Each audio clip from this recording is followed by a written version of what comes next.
Good afternoon. Thank you for joining us. Firefighters found 2 bodies after extinguishing a blaze at a home in Anderson this morning. Anderson police and emergency personnel responded to the fire on the 3300 block of Thomas Avenue a little before 6:30 a.m. 2 bodies were found inside, 1 male and 1 female. Investigators say they were in different beds in separate rooms within the home. The man had a single gunshot wound to his head. Officials say he was in possession of a handgun and his wound may have been self-inflicted. Once the residence and the scene has been cleared out enough to render it safe for investigators, we will co-join with forensics, Department of Justice personnel, and investigators and start processing the scene for evidence. The fire was fully contained at about 8:15 this morning. Again, the cause still being investigated. Neighbors say they heard explosions when the fire broke out. Thomas Road has been closed to traffic during the investigation. Police say a news conference is expected to be held later today. Both lanes are now back open on Lower Honey Run Road after part of an oak tree fell across it. The tree fell shortly before 9 a.m., about a mile in from the Skyway. Some of the limbs also fell across utility lines, so power was turned off to nearby homes while PG&E workers cleared the trees and made repairs. The road was closed until about 10 a.m. as Public Works crews worked to cut the tree into pieces and remove it. More rain and snow are headed toward California after a dousing overnight. A winter weather advisory in effect for the Northern Sierra till about an hour ago. 2 school districts in El Dorado County canceled classes for the day. In the San Francisco Bay Area, the storm was expected to bring more thunder and lightning. Lightning damaged at least 2 homes in that area.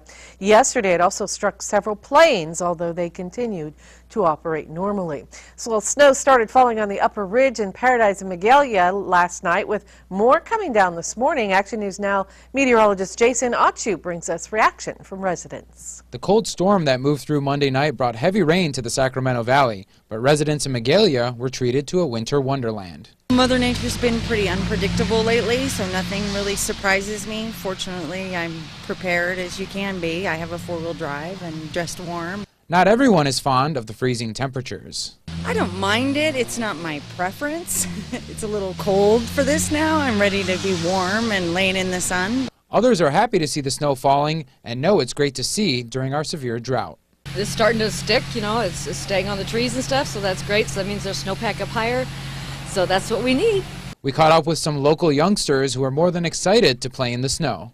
We're kind of used to it, but it's very fun just to see snow and play in it. We're gonna try.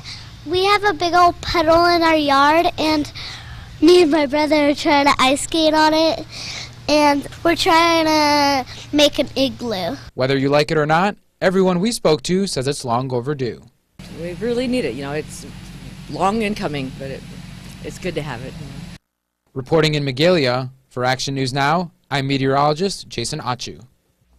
And of course, all those snow accumulations are great news for our snowpack, which we all know is pretty dismal this year. Well, it's time to check in with Court Klopping now in the AccuWeather Center for the latest on conditions and what lies ahead today. Hi, Court.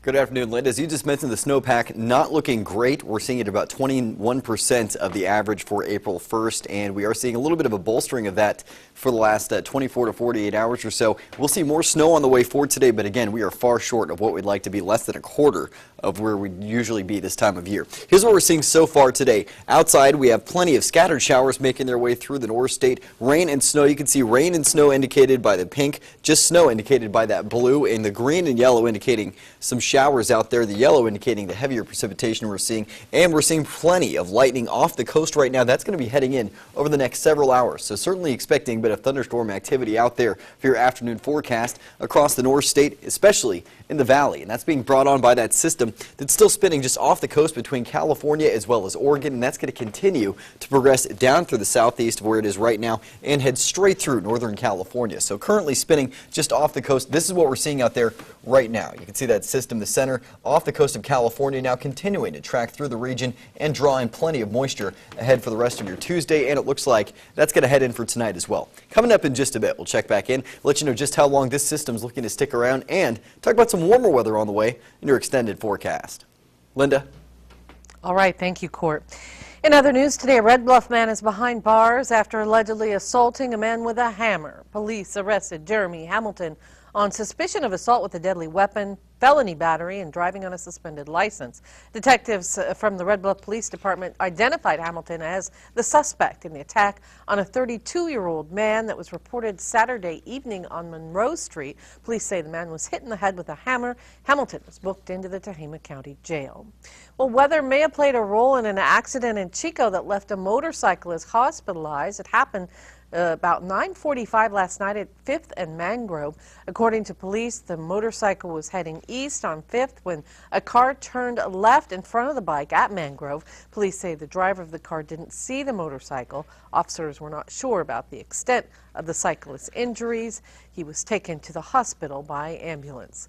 Well, a cyclist is in critical condition at UC Davis today after getting hit by a car in Redding. That accident happened just before 6:30 last night on Oasis Road. The driver of a red Dodge pickup, 37-year-old Jeremy Moss, was heading east on Oasis when he drifted to the right and struck 37-year-old Aaron Roth of Redding head-on. Roth suffered major head and body injuries. Moss was uninjured. Well, several big agenda items for the Chico City Council tonight, including the social host ordinance, which would impose fines for people providing alcohol to underage drinkers. The ordinance is scheduled for a final reading tonight. It means it could get voted on. If approved, the law would take effect in 30 days. The new ordinance would fine people $500 for a first offense and $1,000 for every violation thereafter within a one-year period. The City Council will also introduce a plastic bag ban at tonight's meeting, which begins at 6:30.